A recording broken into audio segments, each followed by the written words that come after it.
Hello, this is Lady Boulay, and I hope you're having a great day. Thank you for your support. Thank you for subscribing to the channel. Thank you for your comments, and thank you for your thumbs up. Thank you for all you do to support the channel. And yes, we are commanded to love one another, whether we want to or not, or whether we agree with each other or not. And today we're talking about foundational Black Americans and why Black Americans are now focusing on lineage. Before I start with this, I want to point out that the content creator, Tariq Nasheed, is receiving a lot of backlash now for being the founder of FBA. And no matter how many times he makes it clear that you cannot found a lineage, people are angry with him because they want somebody to blame for the separation or the delineation that Black Americans now feel it necessary to do. But Tariq Nasheed is not the originator of the thought or the words, but he's the one that has popularized it. So he's the one that people are blaming for what they're calling the division. But instead of pointing the finger at someone, it is important for people to stop and listen to why Black Americans say we need to identify ourselves and not always have somebody else telling us who we are. So let's start there. For centuries, Black Americans were labeled by everyone except ourselves. Terms like Negro, colored, Black, and African American described race, not lineage. But Black Americans aren't just a racial category. We're a distinct people with a shared origin story rooted in the United States of America.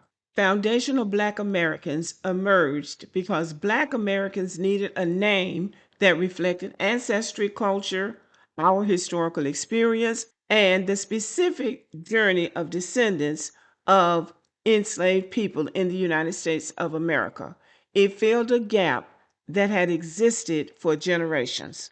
So that is why this term, foundational Black Americans, emerged, because we needed to give ourselves a name that reflects who we are as citizens in the United States of America and not what we were in another age at another time. So, a clear, self defined name for a distinct people whose identity was shaped on U.S. soil, not borrowed from Africa, not assigned by outsiders, and not tied to immigration, was needed for the unique and specific group that we are as Americans. So we needed a name that reflected lineage, not just color. And what's so strange is that for decades, we didn't have a term that separated us from other people. People whose ancestors were not enslaved in the United States. People from Africa, the Caribbean, and Latin America. We didn't have a term that separated ourselves from them because guess what? The United States weren't letting them come into the country in the first place. But after the Immigration and Nationality Act was passed in 1965, immigrants of African descent started coming into the United States. And as that immigration increased, the distinction became socially important. For various reasons that I won't go into right now, there became tensions between the groups from Africa and the Caribbean, the Igbo, the Yoruba, the Akan, the Somalis, the Haitians, the Jamaicans. There became a tension because Black Americans got caught up in the mix.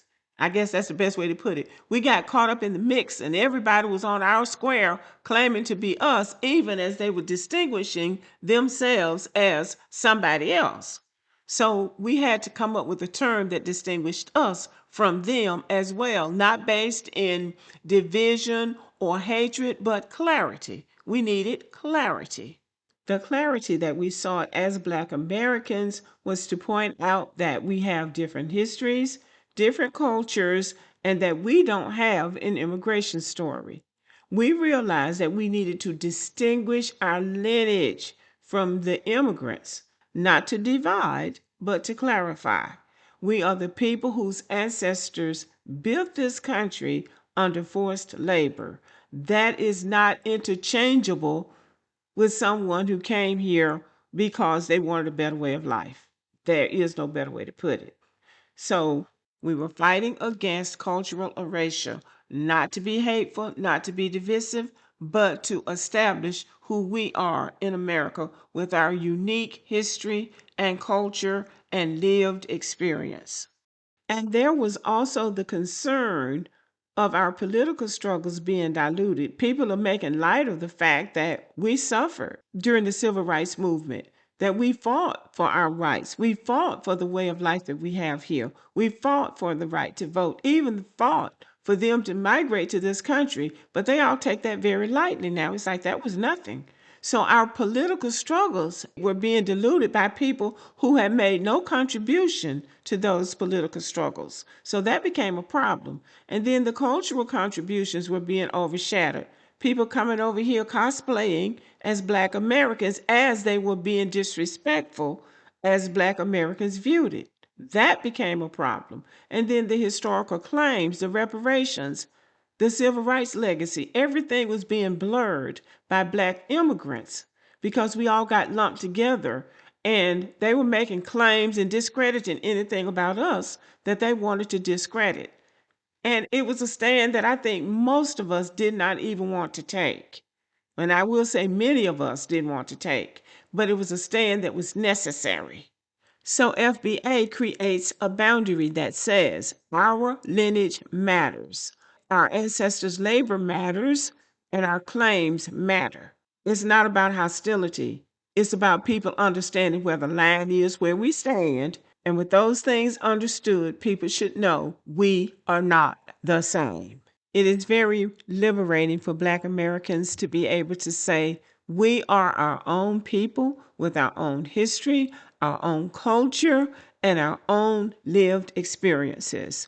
And the most powerful part of Foundational Black Americans is that it was not assigned by the government, academia, political movements, or anybody outside our communities. It was created by Black Americans for Black Americans, and that is why it resonates with Black Americans. So why did Black Americans embrace FBA? Because it finally gave language to a truth that's always existed. Black Americans are a distinct people with a distinct history, culture, and lineage. We don't owe anybody an apology for wanting to be ourselves. We don't really owe anybody an explanation for wanting to name ourselves. And we don't have to defend ourselves against the claim that we're being divisive. What we owe people is the clarity that this is who we are. I can respect you for who you are, and I expect the same in return. Respect me and my lineage for who we are. Okay, y'all, let me know what you think about the video, and have a good evening.